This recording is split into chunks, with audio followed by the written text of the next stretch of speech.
Hello थियन family, कैसे हो आप सब। आई होप कि आप सभी लोग बढ़िया होंगे और आप सभी लोग को बढ़िया होना भी चाहिए।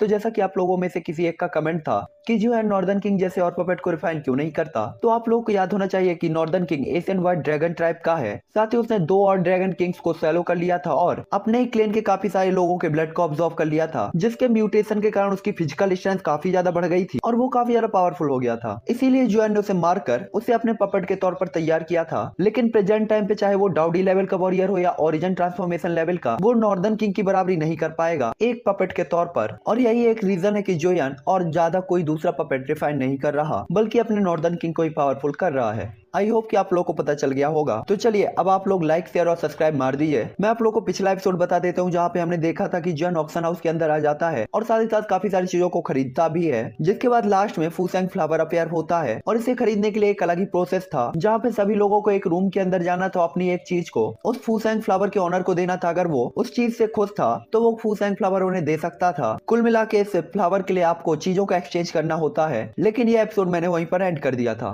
तो ये एपिसोड जस्ट वहीं से स्टार्ट होता है, जहाँ पे हमें एक स्टोन रूम दिखाया जाता है जो कि ओपन होता है और जो अपनी स्पिरिचुअल पावर से उसे स्कैन करता है तो उसे पता चलता है रूम का साइज ज्यादा बड़ा नहीं है और एक टाइम पे केवल उसमें 10 लोग ही खड़े हो सकते हैं। साथ ही रूम के किनारे पर एक मेज पड़ी हुई थी, जिसके आमने सामने दो चेयर रखी हुई थी और वहीं पे एक लेडी सर्वेंट भी थी। हालांकि जॉन उसे स्कैन कर ही रहा था कि तभी आवाज आती है लू जोंग टियान की, जो कि कहते हैं हर किसी को पता होना चाहिए कि फूजेंग फ्लावर के लिए आपको चीजों का एक्सचेंज करना है। जब तक आप कोई कीमती चीज निकाल सकते हैं वो आपका होगा। हालांकि इस फूसेंग फ्लावर के ऑक्शन में हमारा कोई भी लेना देना नहीं है, ना ही हम इस चीज के लिए जिम्मेदार हैं। तो ये आप पर डिपेंड करेगा कि आप इसे कैसे प्राप्त करते हैं। लेकिन मुझे उम्मीद है कि आप कोई भी प्रॉब्लम क्रिएट नहीं करेंगे और उस फूसेंग फ्लावर को प्राप्त कर लेने के बाद मेरे ऑक्शन हाउस को दोष नहीं दे सकते। लू जोंग तियान की बात को सुनकर सभी लोग काफी ज्यादा चौंक जाते हैं, क्योंकि उन्हें लग रहा होता है कि उन्हें जो चीज मिलने वाली है वो फूसेंग फ्लावर है, तो भला वो किसी को क्यों दोष देंगे। हालांकि कुछ लोगों को पता था कि लो जोंग तियान ने ऐसा क्यों कहा है, क्योंकि अगर ये फूसेंग फ्लावर ओरिजिनल ना रहा और नकली हुआ तो इसका बाद वाले से कोई भी लेना देना नहीं होगा और ये केवल उनकी ही जिम्मेदारी होगी जो इन्हें ले रहे हैं। हालांकि जॉन देख रहा था कि हर किसी के रूम ओपन होते और इसके बाद बंद होते, फिर ओपन होते, फिर बंद होते, जिसका मतलब था कि ओनर सबके रूम में जा रहा है और फूसेंग फ्लावर की कीमत देख रहा है। ये देखकर जोयान भी वेट करने लगता है कि उसका नंबर आएगा और तभी उसे पता चल सकता है कि फूसेंग फ्लावर असली है या नहीं। साथ ही साथ वो उसके ओनर से भी मिल पाएगा, इसीलिए जोयान चुपचाप इंतजार करने लगता है। तभी जोयान के बगल वाले रूम का गेट ओपन होता है, जो कि किन्यून का रूम होता है, और वहाँ पे एक ब्लैक फिगर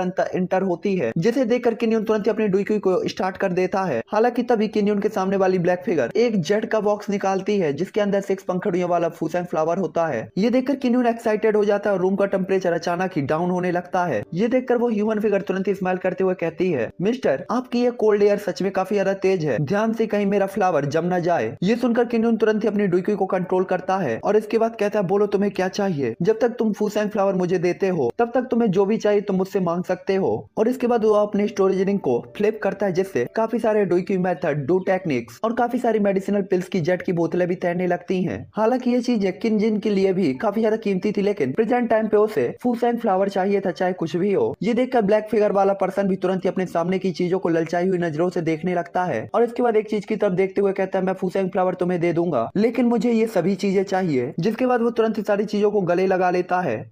ये देखकर किन्यून तुरंत ही कहता है, लेकिन मुझे पहले तुम्हारे फ्लावर की जांच करनी है। ये देखकर वो पर्सन तुरंत ही अपना फ्लावर उसे दे देता है और किन्यून जैसे ही उसे ओपन करता है तो तुरंत ही एक पावरफुल स्मेल उसे पूरी तरीके से अट्रैक्ट कर लेती है। जिसके बाद किन्यून तुरंत ही कहता, फूसेंग फ्लावर, तो मैंने आखिरकार तुम्हें पा ही लिया। इस टाइम पे किन्यून काफी ज्यादा खुश था। हालांकि तभी वो बंदा जो की ब्लैक फिगर में होता है तुरंत ही सभी चीजों को लेकर रूम से बाहर निकल जाता है और दूसरे रूम में एंटर हो जाता है और इसके बाद वही सीन वापस से दोहराता है और क्रिस्टल बॉक्स निकालता है। यहाँ पे टाइम बीतता जाता है और 2 घंटे बीत जाते हैं, जहाँ जोयान रिट्रीट में था कि तभी उसके रूम का डोर ओपन होता है और इसके बाद वही ब्लैक फिगर जोयान के रूम के अंदर एंटर होती है और एक काफी ज्यादा अट्रैक्टिव स्मेल जोयान की तरफ बढ़ती है। तभी जोयान के अंदर की हेवनली फ्लेम इस स्मेल को पूरी तरीके से रजिस्ट करके डिस्ट्रॉय कर देती हैं। हालांकि तभी वो ब्लैक पर्सन इन सबसे अनजान रहता है और वो तुरंत ही एक क्रिस्टल बॉक्स निकालता है और उस फूल को जोयान के सामने कर देता है। हालांकि इस टाइम पे उस जेड बॉक्स में जोयान को व्हाइट फ्लावर नहीं दिखाई देता, बल्कि रेड कलर का एक फ्लावर दिखाई देता है। ये देखकर जोयान तुरंत ही कहता है, नाइटमेयर फ्लावर। इसके बाद जोयान शॉक होते हुए तुरंत ही सोचता है कि ये बंदा इतने सारे रूमों में गया है और सभी ने ये फूसेंग फ्लावर समझ के इसे इसकी मनचाही कीमत दे दी होगी, लेकिन उनमें से किसी को भी नहीं पता कि ये बंदा उन सबको बेवकूफ बनाकर नाइटमेयर फ्लावर उन्हें दे रहा है, जो कि काफी ज्यादा रेयर है, लेकिन इसकी एक क्वालिटी भी होती है कि ये किसी को भी इल्यूजन में डाल सकता है। नाइटमेयर फ्लावर अपने पास से एक अनोखी स्मेल को रिलीज करता है और उस स्मेल के कारण सामने वाला पर्सन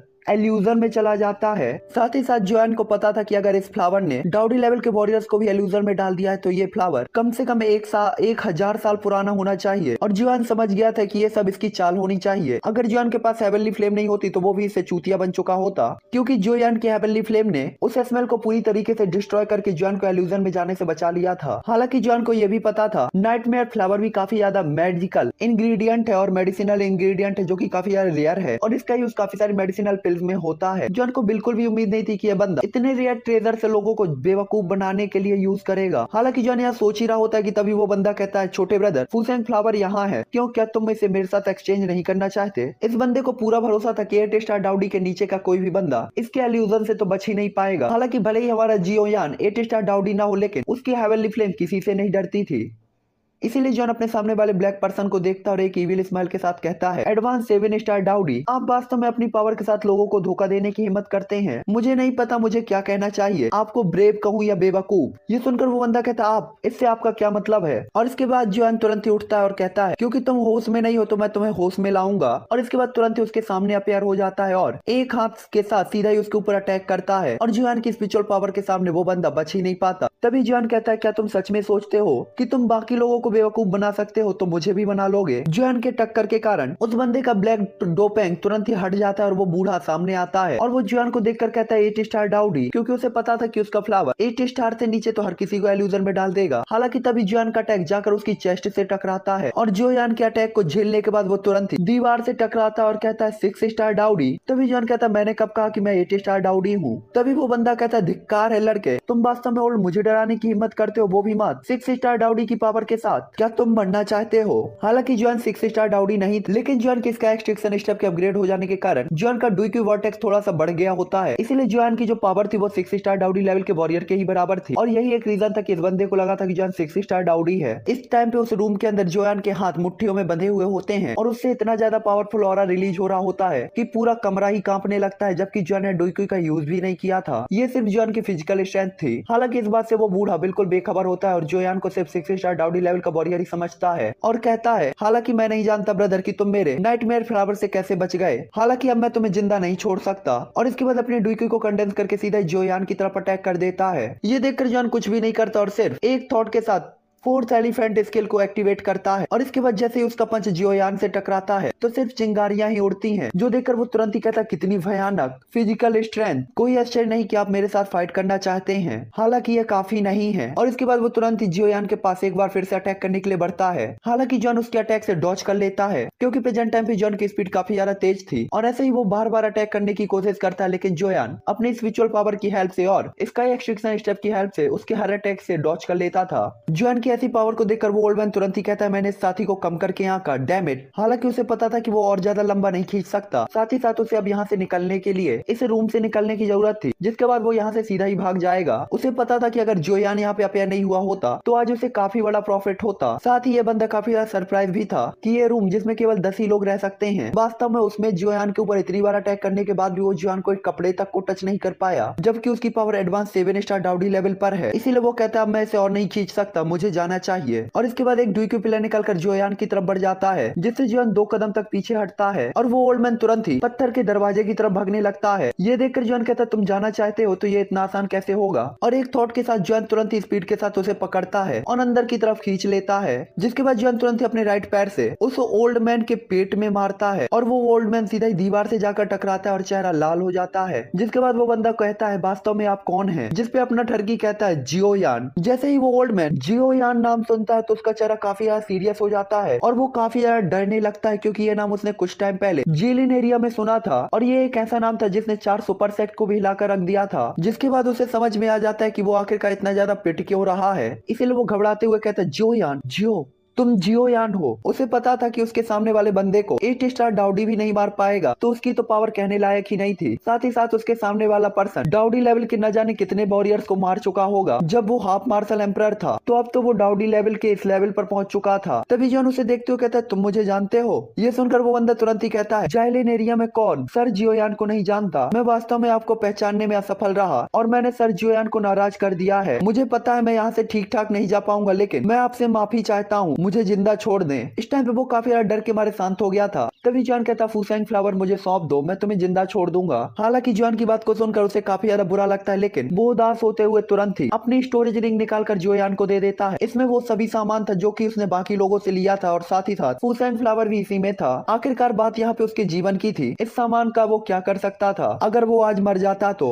स्टोरेज रिंग को लेने के बाद जॉन तुरंत ही स्कैन करता है, उसमें फूसेंग फ्लावर जियोयान को मिल जाता है, जिसके कारण जॉन कहता है, मैं तुम्हारी जान बख्श सकता हूँ, लेकिन तुम्हें अगले 2 घंटे तक इस पत्थर के कमरे से बाहर आने की अनुमति नहीं है, वरना। ये सुनकर वो तुरंत ही कहता है, सर जियोयान आप टेंशन फ्री हो सकते हैं, मैं अगले 2 घंटे तक इस रूम से बाहर नहीं निकलूंगा, और सब कुछ एक सांस में ही कह देता है। तभी जॉन एक एल्यूजनरी क्लोन को वहां छोड़कर तुरंत ही वहां से बाहर निकल जाता है। जैसे ही जियोयान रूम से बाहर निकलता है तो लेडी सर्वेंट वो चीजें ला चुकी थी जो कि जियोयान ने खरीदी थी। उन चीजों को जॉन तुरंत ही देखता है और स्कैन करता है, और इसके बाद उन्हें लेकर तुरंत ही बाहर निकल जाता है। इस टाइम पे जॉन ने फूसेंग फ्लावर पा लिया था, इसीलिए अब वो ग्लोरियस गोल्ड सिटी से निकलकर सीधा ही थियानजू के टॉम की तरफ जाना चाहता था, क्योंकि यहाँ रहने पर जॉन को काफी सारी प्रॉब्लम को फेस करना पड़ सकता था। इसीलिए जॉन तुरंत ही ऑक्शन हाउस के मेन गेट पर आ जाता है। तो जियोयान अपने ऊपर वही फॉर्मेशन देखता है जो कि पूरे सिटी को ही कवर किए हुए थी। हालांकि जॉन को इस फॉर्मेशन ने काफी ज्यादा अट्रैक्ट किया था, लेकिन जियोन प्रेजेंट टाइम पे इसके लिए टेंशन में बिल्कुल नहीं रहता। साथ ही जियोन ने देखा था कि इस फॉर्मेशन ने उसकी पिन लाइटिंग तक को रोक दिया था। हालांकि फिर किसी ने पिन लाइटिंग को हटा दिया था, फॉर्मेशन को हटा दिया था, लेकिन जियोन के पास उसका नॉर्दर्न किंग भी था। प्रेजेंट टाइम पे जियोन ने ये तो मान लिया था, लेकिन कि यह फॉर्मेशन कितनी ज्यादा खतरनाक है। हालांकि जियोन जैसे ही ऑक्शन हाउस से बाहर निकलता है तो 2 लोग जियोयान को ही देख रहे होते हैं, और ये 2 लोग किन्यून और यान हे थे। वे दोनों स्माइल करते हुए जियोयान के सामने आ जाते हैं और कहते हैं, मुझे आश्चर्य है कि क्या ब्रदर जियोयान एक्सचेंज में सक्सेसफुल हुए।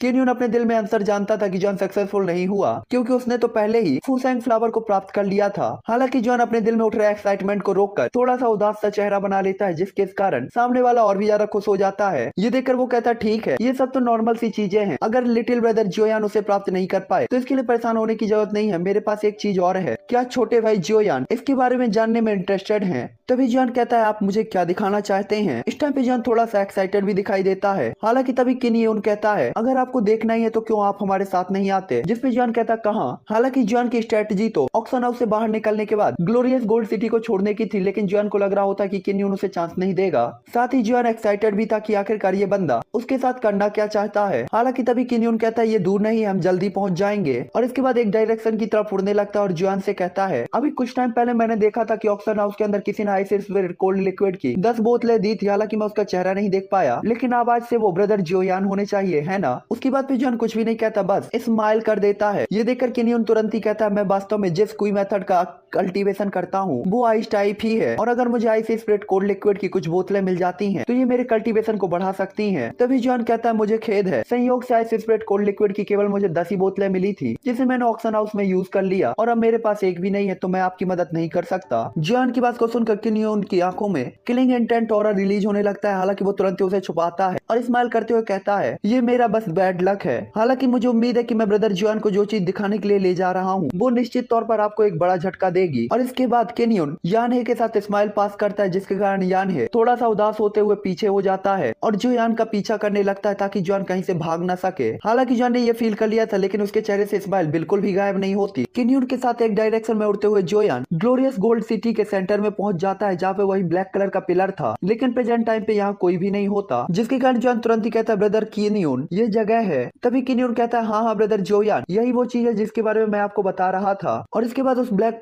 पिलर की तरफ इशारा करता है, जो देखकर जॉन कहता है, ये कुछ ऐसा नहीं लगता जो तुम्हारा हो। इस टाइम पे जॉन को कुछ गलत लग रहा होता है। हालांकि तभी किन्यून कहता है, हाँ ये चीज वास्तव में मेरी नहीं है, लेकिन मैं ब्रदर जियोयान को इससे भी बड़ा गिफ्ट देना चाहता हूँ। और इसके बाद वो तुरंत ही अपनी बॉडी से मर्डरस ऑरा को रिलीज करता है और एक इविल स्माइल के साथ जियोयान को देखता है। तभी उसके पीछे खड़ा हुआ हेयान भी बुरी तरीके से कांपने लगता है और अपनी डुइक्यू को चार्ज करता है, जो देखकर जॉन तुरंत ही कहता है, आप क्या योजना बना रहे हैं? हालांकि इस टाइम पे जॉन की डुइक्यू एक्टिवेट हो चुकी थी। साथ ही साथ किन्यून उसके सामने होता है, जिसकी पावर 6 स्टार डाउडी थी, और जॉन 80% श्योर था कि अगर वो चाहे तो इतनी कम डिस्टेंस में किन्यून को मार सकता है। लेकिन जियोयान वेट कर रहा था पीछे वाले के पर्सन के रिएक्ट करने का, क्योंकि अगर वो रिएक्ट करता है तभी जॉन रिएक्ट करेगा। हालांकि तभी किन्यून कहता है अभी भी मेरे पास पूछने के लिए आपसे एक आखिरी सवाल है, क्या आपने ice spread cold liquid xylene mountain range से प्राप्त किया है? उसकी बात को सुनकर जॉन हैरान रह जाता कि आखिरकार इसे कैसे पता चला, आखिरकार ये किन्यून कौन था। ये सुनकर वो बंदा तुरंत ही कहता है ऐसा लगता है कि मैंने सही अंदाजा लगाया, क्योंकि आपने वहां से ये प्राप्त किया, इसका मतलब है वो ब्लडी बिच लेंग बिंग जुआन पहले ही मर गई है, वरना वो किसी इंसान को वहां जाने ही नहीं देती। साथ ही मैं और ज्यादा एक्साइटेड हूँ कि आखिरकार तुमने जाइलिंग माउंटेन रेंज के इनर एरिया में एंटर कैसे किया। वो इस टाइम पे जोयान को ऐसे देख रहा था जैसे वो जियान को मारने ही वाला हो। उसी टाइम पे जोयान जैसे ही किन्यून के मुंह से लिंग बिंग जुआन का नाम सुनता है तो और भी ज्यादा शौक होता है। किसने सोचा था कि जाइलिंग माउंटेन रेंज की लिंग बिंग जुआन के बारे में वेस्ट रीजन का कोई पर्सन जानता होगा। हालांकि उसे ये भी पता है कि उसे चोटें भी लगी हैं। जिसके बाद जोयान सोचता है कि अगर ऐसा है तो क्या ऐसा हो सकता था, और इसके बाद जॉन काफी ज्यादा सीरियस हो जाता है, क्योंकि जॉन तो सोचता था कि जिसने लिंग बिंग जुआन को घायल किया वो ओरिजिन ट्रांसफॉर्मेशन लेवल का वॉरियर होना चाहिए। हालांकि किन्यून के पास 9 स्टार डाउडी लेवल का वॉरियर था जो कि इसकी सिक्योरिटी कर रहा था, तो ये कल्पना करना तो और भी कठिन था कि उसके पीछे का क्लेन कितना ज्यादा पावरफुल होगा, और हो सकता है उसमें ओरिजिन ट्रांसफॉर्मेशन लेवल के भी वॉरियर हो। साथ ही किन्यून को लेंग बिंग जुआन के बारे में पता है, इसका मतलब था लेंग बिंग जुआन को घायल करने वाला पर्सन किन्यून से ही जुड़ा हुआ होना चाहिए। और इतना सोचकर ही जोयान के दिल में अचानक ही काफी ज्यादा गुस्सा उठने लगता है और किलिंग इंटेंट रिलीज होने लगता है। जिसके बाद जोयान तुरंत ही किन्यून को अपनी ब्लैक लिस्ट में डाल देता है जिसे उसे मारना था। मेरी गर्लफ्रेंड को हाथ कैसे लगाया, देख रहे हो, ऐसा लड़का होना चाहिए। किन्यून तुरंत ही कहता है अटैक करो, और यान है तुरंत ही अपने पाम अटैक को लेकर जोयान की तरफ बढ़ जाता है। हालांकि उसी टाइम पे जोयान स्काई एक्सट्रैक्शन स्टेप को अपडेट करते हुए अपनी स्पीड के साथ किन्यून के पास पहुंच जाता है और उसकी गर्दन पकड़ लेता है। ये देखकर यान है भी काफी ज्यादा हैरान होता है कि जोयान की स्पीड इतनी ज्यादा तेज है जबकि वो 5 स्टार डाउडी है। हालांकि जोयान की स्पीड देखकर यान है बिल्कुल भी टेंशन नहीं लेता, बल्कि वो बस अपना सिर उठाकर ऊपर की तरफ देखता है और एक कोल्ड स्माइल पास करता है, और उसके अगले ही पल और इसके बाद किन्यून के आसपास की जगह क्रैक होती है और जोयान के कंधे पर 2 हाथ टकराते हैं और जोयान तुरंत ही काफी पीछे की तरफ हट जाता है। ये देखकर जोयान कहता है क्या? जोयान को भरोसा नहीं था कि यहाँ पे 2 लोग और भी हैं जो कि उसकी स्पिरिचुअल पावर से भी बच गए थे। तभी वो दोनों कहते हैं ब्रदर, क्या आप मेरे फैमिली के यंग मास्टर को छूने की हिम्मत करते हैं? और इसके बाद एक पावरफुल और जोयान की तरफ बढ़ने लगता है। ये देखकर जोयान संकोच बिल्कुल भी नहीं करता और अपने क्लेन टैटू को एक्टिवेट करता है जिससे जोयान का ऑरा बढ़ जाता है। और इसके बाद एक ही थॉट के साथ जोयान की पूरी बॉडी हेवनली फ्लेम से रजिस्ट हो जाती है और पूरी हेवनली फ्लेम जोयान की बॉडी में निकलने लगती है। जिसके बाद जोयान के सामने 3 डाउडी लेवल के वॉरियर अपियर होते हैं, जिसमें एक यान हे था और बाकी के 2 जो अभी अभी अपियर हुए थे। और जोयान भी जानता था कि ऐसी सिचुएशन में वो एक साथ इनसे फाइट नहीं कर पाएगा। 3 को तो भूल जाइए, जोयान उनमें से एक से भी फाइट नहीं कर सकता था। हालांकि तभी एक ब्लैक फिगर वाला वो ओल्ड मैन जोयान की तरफ पंच बढ़ाता है, लेकिन जोयान इसका एक्सट्रैक्शन स्टेप का यूज करके उसके पंच से बच जाता है, जो देखकर वो ओल्ड मैन तुरंत ही कहता है कितनी अजीब स्पीड है। जिसके बाद यान हे जोयान की तरफ अटैक करता है। हालांकि इस टाइम पे यान हे जोयान से काफी ज्यादा नजदीक था और जोयान उसके अटैक से डॉच नहीं कर सकता था, इसलिए जोयान तुरंत ही मुड़ता है और जोयान का पंच यान हे के पंच से टकराता है, जिसके कारण जोयान अनकंट्रोल होकर पीछे की तरफ जाने लगता है और तुरंत ही अपने आप को और पीछे खींचता है। हालांकि तभी आवाज आती है, ब्रदर तुम कहाँ जा रहे हो, अभी फाइट खत्म नहीं हुई। और इसके बाद एक 9 स्टार डाउडी जोयान के पीछे अपियर होता है और अपने पाम अटैक को जोयान के ऊपर करता है। इतनी कम डिस्टेंस पे जोयान डॉच नहीं कर सकता था, इसीलिए चिल्लाते हुए कहता है डैम इट। इस टाइम पे जोयान काफी नाराज था कि 9 स्टार डाउडी लेवल के वॉरियर उसके सामने है। हालांकि जोयान जैसे ही चीखता है तो उसके बॉडी की dragon Phoenix blood line activate होती है, सॉरी आर्मर एक्टिवेट हो जाता है। और इसके बाद जोयान तुरंत ही अपनी powerful attack strength elephant skill को एक्टिवेट करता है और उसी टाइम पे उस ओल्ड मैन का भी पाम अटैक जोयान की पीठ पर आ जाता है। और जैसे ही वो जोयान की पीठ से टकराता है तो जोयान काफी ज्यादा बुरी तरीके से हिल जाता है और ब्लड उसके गले तक आ जाता है, जिससे वो वापस से गुटक जाता है। और इसके बाद जोयान तुरंत ही अपनी डुइकी को अपेयर करता है और उसके साथ ही अपेयर होती है जोयान की हेवनली फ्लेम, जिसके टेम्परेचर के कारण वो लोग थोड़ा थोड़ा पीछे चले जाते हैं। जिसके बाद वो कहते हैं क्या हुआ अगर उसके पास हेवनली फ्लेम है, एक साथ हमला करो और उसे मारो। इस टाइम पे हेवनली फ्लेम देखकर उनके फेस इंप्रेशन बदल जाते हैं, क्योंकि उन्हें पता था हेवनली फ्लेम के साथ वो जोयान को हल्के में नहीं ले सकते थे, इसीलिए वो थोड़ा सा जोयान से दूरी भी बना के रखते हैं। इस टाइम पे जोयान भी बस एक चांस चाहता था ताकि वो अपने स्काई एक्सट्रैक्शन स्टेप को यूज करके यहाँ से भाग सके, क्योंकि वो जानता था अकेले 9 स्टार डाउडी लेवल के वॉरियर से वो फाइट नहीं कर पाएगा। और इतना ही नहीं, फॉर्मेशन मास्टर एसोसिएशन के लोग भी उस पर नजर गड़ाए हुए थे और एक बार जब वो ऑक्शन हाउस से बाहर आएंगे तो जोयान के लिए खतरा और बढ़ जाएगा। हालांकि लंबे समय तक फाइट करने के कारण हेवनली फ्लेम के सपोर्ट से वो जोयान के ऊपर चोट तो नहीं पहुंचा पाते, लेकिन कुछ चोटों के निशान अभी भी जोयान की बॉडी के अंदर थे, जिससे ब्लड भी निकल रहा होता है। धीरे धीरे टाइम बीतता जाता है और जोयान की बॉडी में घाव काफी ज्यादा हो गए थे। साथ ही साथ ऑक्शन हाउस से भी कई सारी फिगर्स बाहर निकल रही होती है और यहाँ पे जोयान का क्लेन टैटू भी गायब हो गया था। हालांकि उसी टाइम पे खुले आसमान में अचानक ही एक चेंज आता है और एक क्रेक के साथ वो ब्लैक कलर का पिलर जो कि सामने खड़ा हुआ था तुरंत ही डिस्ट्रॉय हो जाता जाता है, जो देखकर सभी लोग दंग रह जाते हैं, यहाँ तक कि वो 9 स्टार डाउडी लेवल के वॉरियर भी। ये देखकर जियोन काफी ज्यादा चौंक जाता है और उसे समझ में आ जाता है कि किन्योन उसे यहाँ क्यों लाया था, साथ ही साथ किन्योन का टारगेट क्या था। वास्तव में किन्योन इस पिलर को डिस्ट्रॉय करना चाहता था। हालांकि उसी टाइम पे गोल्डन कपड़े पहने हुए लोगों का एक ग्रुप बाहर निकलता है ऑक्शन हाउस से, और उनकी नजर जैसे ही उस ब्लैक पिलर पे पड़ती है जिसमें काफी सारे क्रैक्स बने हुए थे और वो उनकी सामने आंखों के सामने ही टूटकर टुकड़ों में बिखर चुका था, तो वो काफी ज्यादा उदास हो जाते हैं क्योंकि ये सभी लोग फॉर्मेशन मास्टर एसोसिएशन के लोग थे। और इसके बाद वो उस पिलर के पास के ह्यूमन फिगर को देखते हैं तो उन्हें वहाँ पे जियो यान दिखाई देता है।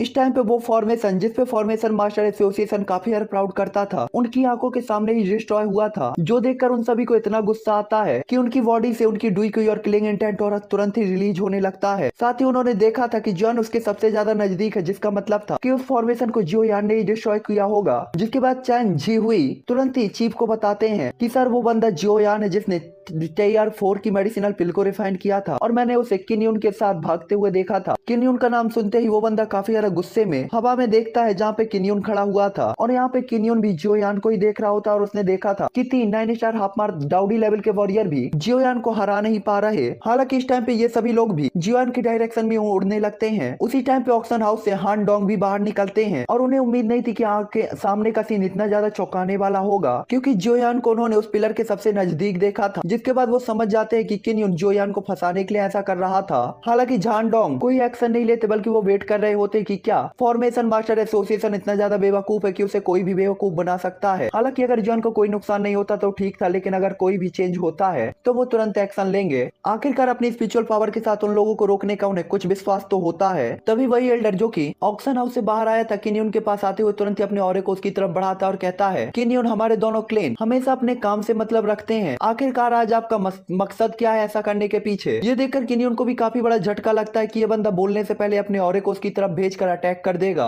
हालांकि तभी एक 9 स्टार डाउडी लेवल का वॉरियर किन्यून के पास आकर कहता है चेयरमैन फैन मुझे ये मत बताओ कि सच्चाई सुनने से पहले ही तुम मेरे यंग मास्टर के ऊपर अटैक करना चाहते हो। अगर आप उसे चोट पहुंचाते हो तो आपको रिजल्ट के बारे में पता होना चाहिए। और इसके बाद वो चेयरमैन फैंग के ऑरे को तुरंत ही रोक देता है। यह सुनकर चेयरमैन फैन तुरंत ही उसकी तरफ देखते हुए कहते यान हे क्या तुम जानबूझकर मुझे धमकी दे रहे हो। आखिरकार एक फॉर्मेशन को डिस्ट्रॉय कर देने के कारण फॉर्मेशन मास्टर एसोसिएशन को सबसे बड़ा झटका लगा था। यान हे भी उनकी बात को सुनकर तुरंत ही कहता है अगर आप डरते नहीं है तो आप इसके बारे में सोच सकते हैं। जिसके बाद वो कहता है चेयरमैन फैन क्या मैं जान सकता हूँ कि आप मेरी बात सुन सकते हैं। ये सुनकर चेयरमैन फैन तुरंत ही कहते तुमने मेरी फॉर्मेशन को डिस्ट्रॉय कर दिया, ये सब कुछ तुम्हारी वजह से हुआ है और ये सब तुम्हारी स्ट्रेटेजी है और अब तुम चाहते हो कि मैं तुम्हारी बात सुनूं। इस टाइम पे ये काफी ज्यादा नाराज भी दिखाई देते हैं और साथ ही साथ थोड़ा सा डरे हुए भी थे। तभी किन्यून कहता है मुझे मत बताइए कि चेयरमैन फैन वास्तव में सोचते हैं कि ये मैंने किया है। मैं चेयरमैन से पूछना चाहता हूँ कि आप मुझे बताइए कि ऐसा मैं क्यों करूंगा और इससे मुझे क्या प्रॉफिट होगा। और इसके बाद एक कोल्ड स्माइल पास कर देता है क्योंकि वही वो रिजल्ट था जो वो देखना चाहता था। तभी चेयरमैन फैन कहते हैं किन्यून क्या वो लड़का तुम्हारे द्वारा नहीं लाया गया और तुम शुरू से ही उसकी रक्षा नहीं कर रहे थे और आपका टारगेट उसके लिए इस फॉर्मेशन को डिस्ट्रॉय करने का चांस क्रिएट करने का था। क्या तुम सच में सोचते हो कि मैं पागल हूँ। ये सुनकर किन्यून तुरंत ही कहता है वे सब मेरे गार्ड हैं और मेरी आज्ञा के बिना वो किसी पर अटैक नहीं करेंगे। अभी अभी मैं यहाँ पे जियोयान के इन्विटेशन पर आया था लेकिन मुझे नहीं पता था कि वो वास्तव में फॉर्मेशन को डिस्ट्रॉय करना चाहता है, यहाँ तक कि दोस्त मेरे ऊपर डालना चाहता है। अगर यान है यान हुआ और बाकी लोगों ने इंटरफेयर नहीं किया होता तो मुझे तो लगता है कि मैं बलि का बकरा बन गया होता। किन्यून की बात को सुन के वो दोनों ही लोग सोचने लगते हैं और इस टाइम पे चेयरमैन फैन वाइस प्रेसिडेंट की तरफ देखते हैं। आखिरकार किन्यून ने जो कहा था वो गलत नहीं था। उन्होंने जियोयान से अजीब फीलिंग्स तो फील की थी, साथ ही साथ उन्होंने देखा था कि 3 लोग जियोयान को घेरे हुए हैं जो कि युन के गार्ड हैं और बिना उसे कहे हुए या बिना उसके ऑर्डर के वो एक कदम भी आगे नहीं बढ़ाएंगे। साथ ही साथ उनकी हालत को देखते हुए लगता था कि उन्होंने एक बड़ी फाइट की है और उनका इरादा जियोयान को रोकने का था, जिसके कारण वो सोचते हैं कि क्या वास्तव में ये सब जियोयान ने किया है। हालांकि इस टाइम पे वाइस प्रेसिडेंट क्यूमिंग अचानक ही अपने दिल में कुछ याद करते हैं लेकिन वो कुछ कहते नहीं है। आखिरकार अगर जियोयान ने इस फॉर्मेशन को डिस्ट्रॉय किया था तो वो बाकी किसी के ऊपर भी दोष नहीं लगा सकते थे। जिसके बाद चेयरमैन फैन कहते हैं कि अगर ये लड़का एल्केमिस्ट है तो जरूरी है एल्केमिस्ट अलायंस का मेंबर होगा। और इसके बाद उनकी बॉडी से किलिंग इंटेंट और रिलीज होता है। आखिरकार एल्केमिस्ट अलायंस और फॉर्मेशन मास्टर एसोसिएशन दोनों पानी और आग की तरह थे। जिसके बाद प्रेसिडेंट कहते हैं डैम इट, मैंने नहीं सोचा था कि एल्केमिस्ट अलायंस के तरीके इतने ज्यादा गिरे हुए होंगे कि वो हमसे निपटने के लिए ऐसे काम करेंगे। और इसके बाद वो कहते हैं इन्हें इस इस एल्केमिस्ट को पकड़ लो। अगर इतने यंग एल्केमिस्ट की मौत हो जाती है तो एल्केमिस्ट अलायंस को कुछ नुकसान तो जरूरी होगा। हालांकि तभी वाइस प्रेसिडेंट क्यूमिंग कहते हैं, मैं अभी भी एक्साइटेड हूँ कि आपके 3 गार्ड जो कि 9 स्टार हाफ डाउडी लेवल के वॉरियर हैं, वो अगर चाहें तो एक 5 स्टार हाफ डाउडी लेवल के वॉरियर को आसानी से मार सकते थे। मुझे ये मत बताओ कि ये जानबूझकर किया है। ये सुनकर बाकी के लोग भी काफी ज्यादा शॉक होते हैं और इसके बाद जोयान को देखते हैं जिसकी पावर वास्तव में 5 स्टार डाउडी पर थी। जिसके बाद चैंग जी हुई, जिसने जियान को पहली बार उसका ऑरा प्रकट करते हुए देखा था, काफी ज्यादा चौंक जाता है। तभी चेयरमैन फैन कहते हैं, केन्योन तुम्हें मुझे कोई स्पष्टीकरण देना चाहिए ताकि मैं तुम्हारे ऊपर विश्वास कर सकूं।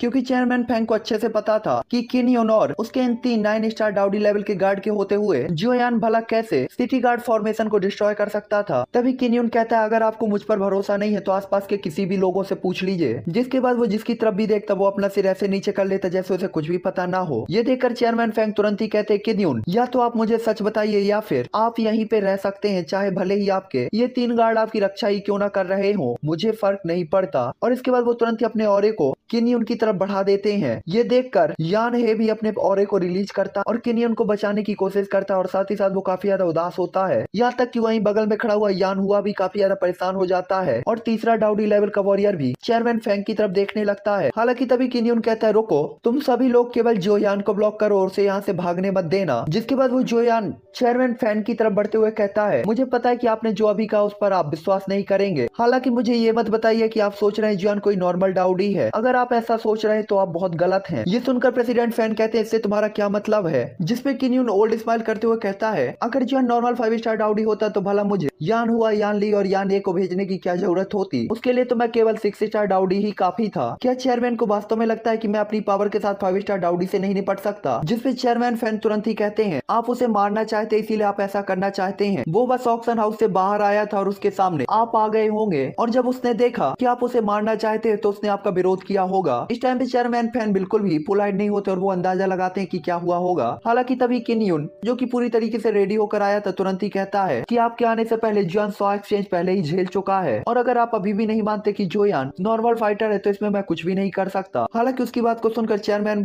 कहते हैं, मुझे बताओ, भले ही वो 5 स्टार डाउडी है, वो कितना ज्यादा पावरफुल हो सकता है। ये सुनकर किनियोन तुरंत ही कहता है, प्रेसिडेंट फैन मुझ पर विश्वास नहीं करते हैं तो आप इसे स्वयं ही ट्राई करके देख लीजिए। संयोग से यान हे, यान ली और यान जोयान को पकड़ नहीं पा रहे। अगर प्रेसिडेंट हमारी हेल्प कर देते हैं तो ये काफी अच्छा होगा। साथ ही प्रेसिडेंट को पता भी चल जाएगा कि जोयान की पावर कितनी है और साथ ही साथ आपको ये भी पता होना चाहिए कि मैंने ग्लोरियस गोल्ड सिटी के अंदर काफी सारे ऑक्शन हाउस में पार्टिसिपेट किया है। अगर मुझे ऐसा कुछ करना होता तो मैं बहुत पहले ही कर चुका होता, अब तक इंतजार क्यों करता। इस टाइम पे केनियोन तुरंत ही ओल्ड स्माइल का पास करता है क्योंकि प्रेजेंट टाइम पे वो जोयान की तरफ देखता और सब कुछ उसकी स्ट्रेटेजी के हिसाब से ही हो रहा था। आखिरकार इस फाइट में जोयान के ऊपर कंट्रोल पाने के बाद वो जोयान को मारना चाहता था और उसकी हर एक चीज को अपना बनाना चाहता था। आखिरकार फुसेंग फ्लावर उसे मिल गया था। ग्लोरियस गोल्ड सिटी की फॉर्मेशन भी डिस्ट्रॉय हो चुकी थी। जिसके बाद बस लास्ट स्टेप को उठाना बाकी था। जिसके बाद केनियोन कहता है अपने दिल में, फेंग सियुआन, भले ही तुम कितना भी सोच लो लेकिन तुम मेरी स्ट्रेटजी का पता कभी भी नहीं लगा पाओगे। हालांकि क्यूमिंग के दिल में कुछ शक था लेकिन केनियोन के बार बार कहे जाने के कारण उसे भी अपनी बात पे शक होता है कि क्या ये सब जोयान ने ही किया है, क्योंकि एकमात्र पर्सन जो इसे प्रूव कर सकता था वो केवल केनियोन था और केनियोन ने केवल जोयान का ही नाम लिया था। साले चूतिया फॉर्मेशन मास्टर एसोसिएशन वाले। भाई अगर वो चीज इतनी ही इम्पोर्टेंट है तो उसके ऊपर 1-2 गार्ड लगा के रखो, उसको सिक्योरिटी में रखो। क्या चमन चूतिया ठहरे भाई, वहाँ अपनी टीम का एक बंदा भी नहीं रखा कि वो बेचारा बता सके कि क्या हुआ था। बेकार में फंसा दिया जोयान को। अब सबके सब मारे जाएंगे और फिर कहते हैं जोयान मारता है। चलो आगे। हालांकि किनियोन की बात को सुनकर चेयरमैन फैन जोयान की तरफ बढ़ने ही वाले थे कि तभी अचानक एक आवाज आती है, प्रेसिडेंट मुझे जाने दीजिए, केवल वो एक 5 स्टार डाउडी है। प्रेसिडेंट को खुद एक्शन लेने की कोई जरूरत नहीं। पिछली बार किनियोन ने मुझे रोक दिया था लेकिन इस बार इस लड़के को मुझे सबक सिखाने दीजिए। और ये चैन जी हुई होता है। हालांकि इस टाइम पे चेयरमैन फैन थोड़ा सा उलझे हुए थे लेकिन फिर भी वो हाँ में सिर हिला देते हैं। आखिरकार वो खुद 9 स्टार डाउडी थे और यहाँ पे कुछ भी प्रूव करने के लिए अगर वो आगे बढ़ते तो ये उनके रेपुटेशन पे क्वेश्चन होता। हालांकि चैन जी हुई 7 स्टार डाउडी था और वो ऐसा कर सकता था। चेयरमैन फैन को अच्छी तरीके से पता था कि ये जो ग्रेट सिटी प्रोटेक्टिंग फॉर्मेशन थी ये रैंक 5 की फॉर्मेशन थी। साथ ही साथ ये इतनी ज्यादा पावरफुल थी कि एक ओरिजन ट्रांसफॉर्मेशन लेवल के वॉरियर के भी अटैक को रोक सकती थी और ये सैकड़ों सालों से ग्लोरियस गोल्ड सिटी की रक्षा कर रही होती है, जिसके कारण फॉर्मेशन मास्टर एसोसिएशन बाहरी दुनिया के लोगों से अब तक सेफ थे। वो सब कुछ इस फॉर्मेशन के कारण ही था। लेकिन ये फॉर्मेशन टूट गई थी, जिसके कारण फॉर्मेशन मास्टर एसोसिएशन को भी कुछ इफेक्ट पड़ेगा। साथ ही फॉर्मेशन मास्टर एसोसिएशन के कार्यों ने पहले ही उनके लिए काफी सारे एनिमीज क्रिएट कर दिए थे। हालांकि उन्हें पता था कि उनके एसोसिएशन के अंदर 3 9 स्टार डाउडी लेवल के वॉरियर हैं, लेकिन ये फिर भी बाकी लोगों की रक्षा करने के लिए काफी नहीं थे, क्योंकि इस न्यूज के फैलते ही कई सारे पावरफुल क्लेन उनके ऊपर अटैक करेंगे और उस टाइम पे फॉर्मेशन एसोसिएशन पूरी तरीके से डिस्ट्रॉय हो जाएगा। और चेयरमैन फैन ये बिल्कुल भी एक्सेप्ट नहीं कर सकते थे, इसीलिए वो जियोयान नाम के इस बंदे को किसी भी हालत में मारना चाहते थे। हालांकि तभी हवा की तेजी से चेंज जी हुई जियोयान की तरफ बढ़ जाता है, जो कि 3 लोगों से घिरा हुआ था, और तुरंत ही कहता है, ब्रदर पिछली बार मैंने पिल रिफाइन करने के लिए तुम्हें चांस दिया था, लेकिन इस बार मैं तुम्हें नहीं छोड़ूंगा। जियोन के सामने जैसे ही चैन जी हुई दिखाई देता है तो जियोन की डुई तुरंत ही जियोन को कवर कर लेती है। और यहीं पे डोंग चुआन हान डोंग जियोन को देखकर काफी ज्यादा उदास हो जाते हैं, क्योंकि वो पहले ही नाराज थे कि यान है और बाकी के 2 9 स्टार लेवल के डाउडी लेवल के वॉरियर जियोयान के साथ फाइट कर चुके थे। और इस टाइम पे एक और, हालांकि उन्होंने देखा था कि जियोन ने जो पावर शो करके दिखाई थी वो